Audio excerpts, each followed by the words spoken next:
Liz Valareso y Gabriela Galarraga. Muy buenas tardes, bienvenidos. Arrancamos. A pesar de la destitución de los consejeros de participación ciudadana que integran la denominada Liga Azul, ellos continuarán actuando con normalidad. La sentencia por infracción electoral grave aún es de primera instancia.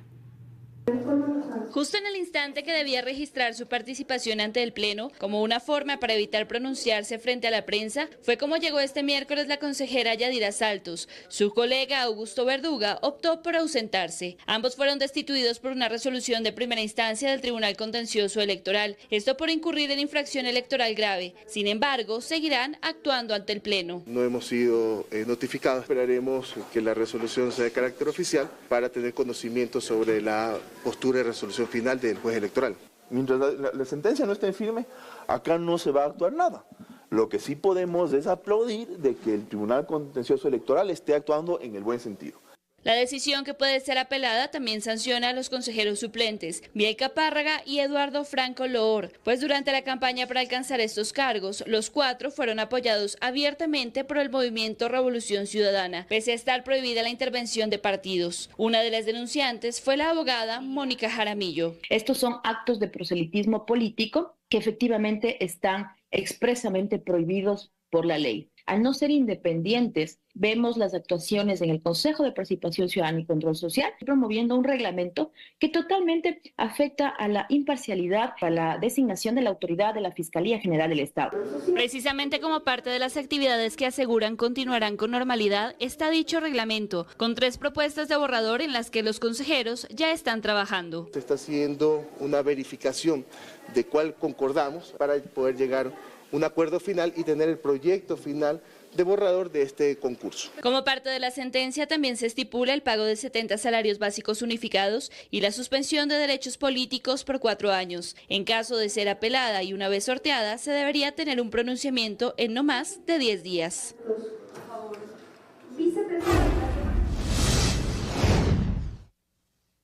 La Asamblea reactivará el juicio político contra la fiscal general Diana Salazar mientras espera el pronunciamiento de la Corte Constitucional sobre la reactivación de 3 juicios a exministros del gobierno de Guillermo Lasso. El CAL se reunirá hoy para tomar la decisión. Karen Aro, desde el Legislativo, nos cuenta más. Hola, Karen. Así es, ¿cómo están? Buenas tardes. Para las 5 de la tarde de este día miércoles está convocado el Consejo de Administración Legislativa CAL, sesión en la que, según el asambleísta Jorge Acaiturra, integrante de este organismo, tomarán la decisión de reactivar el juicio político a la fiscal general del Estado, el que estaba suspendido justamente por su pedido y su estado de salud. Este procedimiento pasará a manos de la Comisión de Fiscalización para que continúe su trámite una vez que está suspendido justamente el juicio político en la ministra del Interior, Mónica Palencia, por disposición de una sentencia judicial. Y mientras esto sucede, el Pleno de la Asamblea Nacional espera el pronunciamiento por parte de la Corte Constitucional respecto de cómo proceder ante el dictamen judicial que les obliga a sacar del archivo a 3 juicios políticos. En el siguiente reportaje yo les cuento los detalles. Veamos. Mientras la Asamblea está a la espera del pronunciamiento de la Corte Constitucional, el Consejo de Administración Legislativa CAL decidió este miércoles abocar conocimiento del segundo pedido de juicio político a la fiscal Diana Salazar y pasarlo a la Comisión de Fiscalización para que inicie su tratamiento. Esto una vez que la presidenta de dicha mesa decidió suspender el juicio a la ministra Mónica Palencia tras acoger un fallo judicial. Pero hay que esperar a que la Corte Constitucional le haga seguimiento a su dictamen y se pronuncie sobre el tema. Ahora, los juicios ingresan por orden de prelación. El de la fiscal estaba antes que el de la ministra. Entonces, al quedar en pausa el de la ministra, creo yo que lo que toca ahora es tratar el tema de la señora fiscal. Es el procedimiento correcto, asegura el asambleísta Ramiro Vela, integrante de la Comisión de Fiscalización. Explica que los 3 juicios que ordenó reactivar un juez de primera instancia deberían esperar a que se evacúe primero el de la fiscal. Y hay 2 pronunciamientos entonces por esperar, esa apelación y también el pronunciamiento de la Corte Constitucional. Antes de los 3 juicios que aparentemente se archivaron estaba el de la señora fiscal, entonces el que corresponde es el de la fiscal si es que está suspendido el de Mónica Palencia. La decisión de Pamela Aguirre de suspender el juicio a la ministra Mónica Palencia y acoger el fallo judicial fue arbitraria, dicen en su misma bancada de la Revolución Ciudadana. Gisela Garzón mantiene la posición de que primero la Corte se debe pronunciar y solo ahí poder actuar. Ha sido una decisión unilateral, no es una decisión y una postura de la bancada en su conjunto, porque habíamos planteado varios escenarios en este contexto. El argumento es que hay que esperar a la postura de la Corte Constitucional para este último tramo, pero si ya la Corte ha hablado del concepto mismo, del espíritu mismo de las acciones de protección, el que también actúa mal es el juez. En ADN dicen que se mantendrán vigilantes para que se respete el debido proceso. Se cumple con lo correcto. Aquí no puede venir la gente a quitar firmas, a ponerlas y no debe respetar el debido proceso. El pedido de consulta que hizo la Asamblea ya está en manos de la Corte Constitucional. Y bien, para finalizar, nada más contarles que por el momento no existe una convocatoria oficial por parte de la Comisión de Fiscalización para que ésta se reúna y conocer cuál es el procedimiento que seguirán respecto de estos juicios políticos. Es cuanto les puedo contar hasta el momento desde la Asamblea. Continúan ustedes. Buenas tardes. Buenas tardes, Karen. Gracias por tu reporte. Les contamos ahora que la Fiscalía y Policía allanaron el Ministerio de Energía y Minas y la Agencia de Regulación y Control Minero. Las autoridades investigan presuntas irregularidades en la entrega de catastros mineros, mientras el Ministerio de Defensa alerta de un complot para empeorar la crisis energética.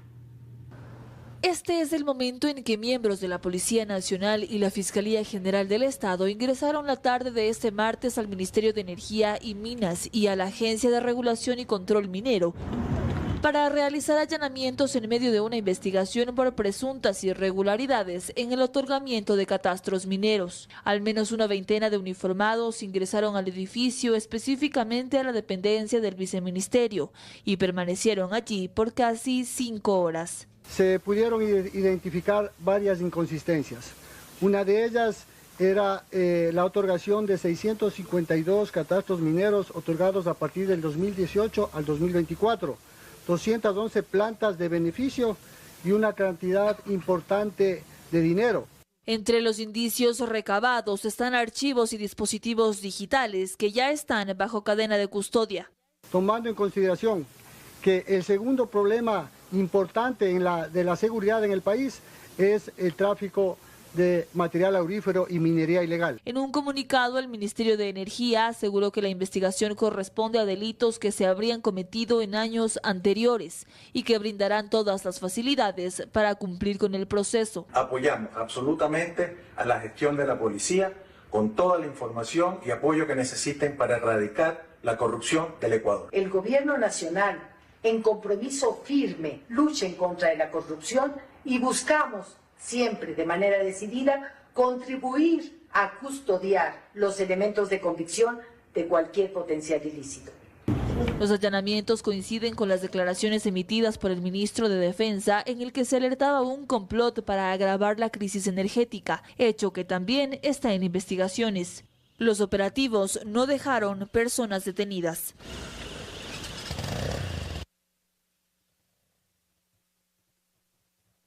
Pese a los pedidos de las autoridades por disminuir el consumo del agua ante el estiaje del río Tomebamba en Cuenca, se registra un mayor consumo. Nuestra compañera Erika Vera desde Cuenca precisamente nos tiene los detalles. Hola, Erika. Así es, compañeros, buenas tardes. En esta ocasión nos encontramos en la planta potabilizadora de agua El Cebollar. Esta planta abastece de líquido vital a más de 200.000 familias de esta ciudad. Hasta el momento puede dar el uso del líquido vital a toda la población. Así lo da a conocer el ingeniero Javier Vázquez, jefe de esta planta. Escuchemos. Esta planta abastece al 40% de la población de la zona urbana del Cantón Cuenca. Tenemos adicional al asunto hidrológico alternativas que nos permitirían sostener decrementos un poco más críticos en las fuentes de agua. Asimismo, destaca que pese a los controles y las campañas exhaustivas que se realizan para evitar los racionamientos del líquido vital, existe ya un incremento de consumo. Escuchemos. Se ha notado estas 2 o 3 últimas semanas un incremento entre el 5 y 10% incluso del consumo, que asumimos es un tema estacional. Según el último reporte de la empresa municipal Etapa EP, el río Tomebamba presenta una variación de decremento, en esta ocasión a 0.69 metros cúbicos por segundo. Asimismo, el río Yanuncay con 1.48 metros cúbicos por segundo, el río Tarqui con su estado bajo de 1.49 metros cúbicos por segundo, el Machángara con 1.59 metros cúbicos por segundo. Esta es la información, compañeros, que les les tengo hasta el momento desde la ciudad de Cuenca, donde se registra una grave alerta ante los posibles racionamientos del servicio de agua potable. Ustedes continúan con más información en estudios. Buenas tardes. Buenas tardes también para ti.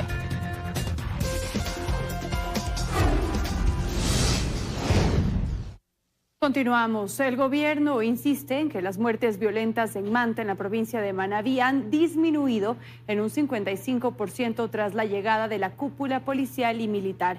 Estas declaraciones fueron realizadas este miércoles durante la entrega de 139 vehículos a la Policía Nacional. Nuestra compañera Bernarda Ceballo nos detalla las actividades del gobierno. Adelante. Compañeros, ¿qué tal? Muy buenas tardes. Así es, el presidente de la República, Daniel Noboa, este miércoles cumplió agenda aquí en la provincia de Manabí. Una de las últimas actividades se realizó aquí en el cantón Rocafuerte. Precisamente estuvo presente en la implementación de 3 sistemas de riego tecnificado parcelario para productores de la provincia. Durante su intervención destacó que en 40 semanas de su gobierno, al menos 16 ocasiones, ha visitado Manabí. También se refirió a los políticos de antes, asegurando que al país no le hacía falta oportunidades, sino voluntad política. Escuchemos a continuación al primer mandatario.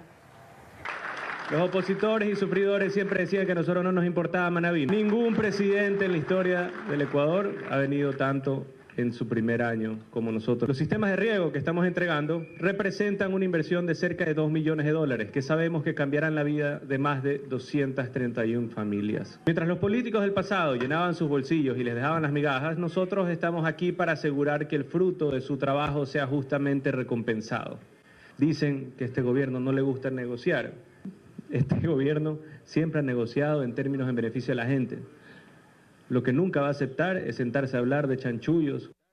Bien, y les comentamos que más temprano el presidente de la República estuvo en Manta, en donde aprovechó para entregar un total de 139 camionetas para la Policía Nacional, para que sean utilizadas por el eje investigativo y también de inteligencia. Estos 139 vehículos tienen una inversión de 3,85 millones de dólares. En este mes se entregarán un total de 339 camionetas a escala nacional. Durante su intervención, el jefe de Estado dijo que continúan firmes con el combate a la mafia en el país, y de acuerdo al primer mandatario, en Manta existe una reducción del 55% en homicidios. Escuchemos a continuación al presidente de la República. Parte de las mafias están en las calles, en los barrios pues más difíciles, otros están sentados en curules, en Quito, en la Asamblea Nacional. Manabí es de los manabitas. Manabí no es de ningún grupo delictivo, ni tampoco de ningún partido que tiene una fachada de social, pero un corazón de terror. Hemos entregado 51.870 chalecos de protección balística, 7.361 armas cortas, más de 20 millones de municiones, 1.750 fusiles y 30 fusiles de alta precisión, entre otros equipos de protección. Hay varios políticos que ya están en campaña y que sueñan con el regreso del viejo Ecuador. No lo vamos a permitir. Sueñan con recuperar esos espacios donde se aprovecharon del dinero de los ecuatorianos, donde maquillaron una realidad falsa y por debajo de la mesa hacían una realidad paralela. Y de su parte, el viceministro de Seguridad Pública, que también asistió a este evento ya mencionado, hizo un llamado para que la Policía Nacional, las Fuerzas Armadas y el sistema de justicia trabajen en conjunto. Se tiene previsto que en horas de la tarde el presidente de la República continúa cumpliendo su agenda de actividades aquí en la provincia de Manabí. Esa es la información que nosotros les tenemos hasta este momento de la tarde. Ustedes continúan con más datos desde estudio. Muy buenas tardes. Buenas tardes también para ti, Bernarda. Muchísimas gracias. Cada vez preocupa más la participación de menores de edad en el delito de secuestro. Las bandas delictivas utilizan a los jóvenes de entre 12 y 17 años para este y otros delitos por ser inimputables. Astrid Singre desde el estudio nos acompaña para ampliar la información. Hola, ¿qué tal? Tan solo en las últimas 72 horas ha tenido a cerca de 10 menores de edad que han participado en secuestros y extorsiones. Los beneficios que las bandas criminales han encontrado en el reclutamiento de los menores es su inimputabilidad Es decir, que no están sujetos ante la ley de responder penalmente por sus actos. Esto además de utilizarlos como piezas descartables dentro de las estructuras criminales. De lo que vaya de este 2024, 300 jóvenes han sido asesinados en medio de disputas de bandas criminales. En el siguiente reportaje les damos más detalles de esta problemática.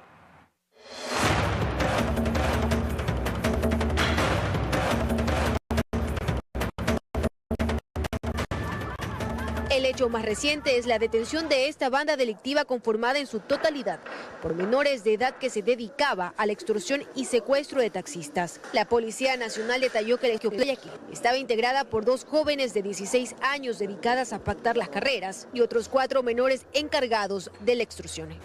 En otro caso, la policía detuvo a 2 menores de edad que junto con 4 sujetos ingresaron a una vivienda en la isla Trinitaria y secuestraron a un comerciante mientras este dormía. Frente a esto, el coronel Roberto Santamaría, jefe de esta zona, reacciona y detalla que pese a los esfuerzos como la destrucción el pasado junio de este año de una escuela de sicarios,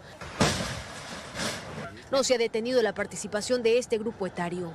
Vemos de que los menores de edad tienen una ventaja legal, que es por eso que son fácilmente reclutables, que es la inimputabilidad de los menores en la ley. Esto además de que a pesar de haber sido detenidos por varias ocasiones, no contarán con historial delictivo. El momento en que nosotros registramos un antecedente, el funcionario policial o cualquier funcionario público es cesado de su cargo. Y ahí que Natalie Logroño, especialista en seguridad ciudadana, sugiere reformar el Código de la Niñez y la Adolescencia. El artículo 385 respecto a las medidas socioeducativas, porque son escenarios que aprovecha el crimen organizado para poder sostener su funcionamiento. Por otro lado, Logroño también mira la responsabilidad que debe caer sobre el núcleo familiar. De los padres que lo han permitido, se inicia algún tipo de procedimiento penal para ellos. Resultado de estos reclutamientos, también se observa el aumento de fallecimientos de menores de edad, pues de enero a julio del 2023 se registró 240 homicidios de menores entre 15 y 19 años, mientras de lo que va del 2024 la cifra ya alcanza los 300 homicidios. En una segunda entrega de este reportaje contaremos cómo funciona el reclutamiento de estas bandas criminales y también el nicho que las organizaciones han tomado para poder captar a los jóvenes. Y 2 meses después de la muerte de la subteniente Pamela Ati, el caso continúa sin respuestas y al contrario crecen dudas. El informe de la exhumación realizada a Ati revelaría que falleció por intoxicación de alcohol. La familia no acepta el documento y se mantiene en que este es un caso de femicidio. Que no fue ni femicidio ni asesinato, sino una muerte accidental por intoxicación alcohólica. Eso es lo que revela el informe de exhumación de la subteniente Pamela Ati. La diligencia se realizó el 28 de agosto, 2 meses después de haber sido encontrada sin vida en el fuerte militar Napo en Orellana. Llegaron a establecer que la causa de la muerte es edema agudo de pulmón por intoxicación alcohólica. Sería una muerte accidental y no de índole criminal. Los pulmones se llenan de líquido. De igual forma, ese diagnóstico se lo hace al momento de la autopsia. Según la defensa de uno de los procesados, debido a que este último informe no habla de asfixia mecánica, femicidio o asesinato, Fiscalía debería abstenerse de continuar con el proceso. La defensa de la familia Ati no está de acuerdo con lo que reveló la exhumación e insiste en que Pamela Ati fue víctima de femicidio. Siendo objetiva, lo que debería emitir es un dictamen abstentivo, porque ya ni siquiera existe el delito. Vendría el auto de sobrecimiento. El primer informe es el mismo. El informe de alcoholemia es bien claro, pero eso no le ocasiona la muerte. Cuando un juez tiene que dirimir un asunto, tiene que hacer un tercer informe para comparar. Para este médico legista, cuando se realiza una exhumación, golpes, traumas e incluso señales de violación pueden perderse debido a que el cuerpo que es desenterrado está en estado de putrefacción. Por ello, no sería adecuado hacer un tercer informe. Más va a perjudicar que en esclarecer. Más vale la peor autopsia que la mejor exhumación. Signos de una asfixia mecánica se lo describen en la primera autopsia. Muchos de esos signos ya van a desaparecer en exhumación. Los 6 procesados en el caso cumplen medidas cautelares como la presentación periódica en fiscalía y mantienen prohibición de salida del país. Aún no hay fecha para la audiencia preparatoria de juicio por el caso catalogado como femicidio.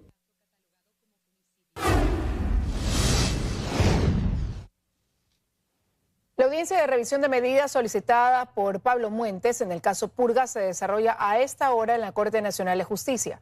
La defensa del ex asambleísta solicita arresto domiciliario, alegando que su estado de salud es delicado. Lucía Clavijo desde el lugar nos cuenta más. Hola, Lucía. ¿Qué tal, Elis? Amigos televidentes, muy buenas tardes. Así es, aproximadamente a las 9:30 de la mañana de este miércoles, con la presencia de la Fiscal General del Estado, se instaló aquí en la Corte Nacional de Justicia la audiencia de revisión de medidas solicitada por Pablo Muentes y otros procesados en el caso Purga. Según ha dicho su defensa, Pablo Muentes, quien actualmente está recluido en la cárcel de La Roca en Guayaquil, debería cumplir arresto domiciliario, pues su estado de salud sería delicado, está enfermo y necesita recibir atención médica. De acuerdo a lo que ha dicho la Fiscalía, es que Muentes en varias ocasiones se ha negado a recibir esta atención, se ha negado a salir del centro de reclusión para ser trasladado a un centro médico, por lo que Diana Salazar solicitó al juez que esta revisión sea negada. Ha dicho incluso que Muentes lo que pretende es recibir visitas a su conveniencia. Lo que está ocurriendo ahora en la audiencia es que interviene ya la delegada de la Procuraduría General del Estado y luego el juez tomará una decisión. Recordemos, Muentes, junto a otras 30 personas, está siendo procesado en el caso Purga por presunta delincuencia organizada para favorecer a líderes del narcotráfico. Nosotros estaremos pendientes de lo que ocurra en la audiencia y les llevaremos más información en nuestra próxima emisión. Por ahora volvemos contigo, Gaby, en estudios. Muy buenas tardes. Buenas tardes, Lucy. Gracias por tu reporte. Momento de hacer una pequeña pausa comercial, pero ya volvemos.